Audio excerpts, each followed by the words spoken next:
大家好，我是小青。10分钟的早餐饼，不发面不想面，外皮金黄酥脆不油腻，做法简单，食材搭配丰富，全家人都爱吃。准备一个甘蓝菜头，对半切开，再切成蔬菜丝。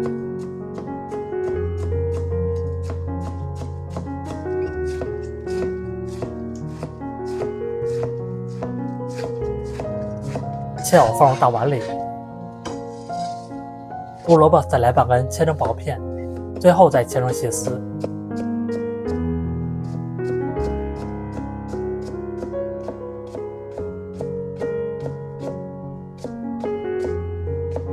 切好与蔬菜丝放一起，加入2个食盐。先来把蔬菜杀出水分，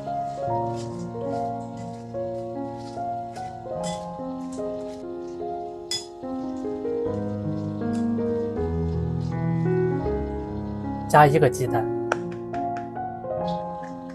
松茸鲜2克，玉米油10克，面粉130克，把里面的食材都搅拌均匀。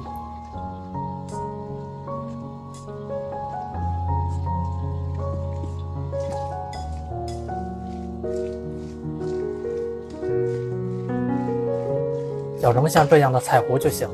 准备一个平底素米锅，每个小孔里加一点食用油刷均匀。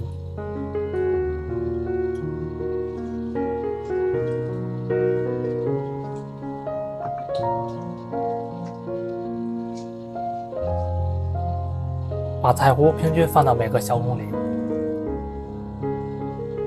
再整理平整。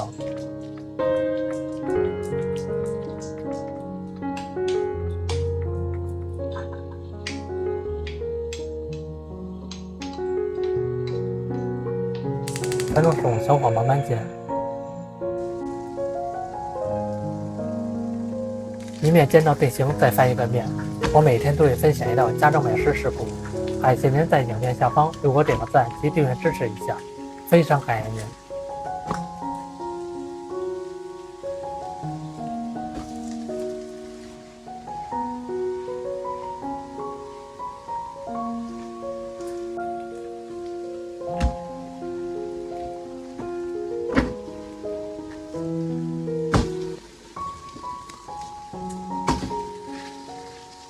煎这个早餐饼比较快，全程大概需要10分钟左右，把两面都煎到金黄酥脆的程度就可以关火了。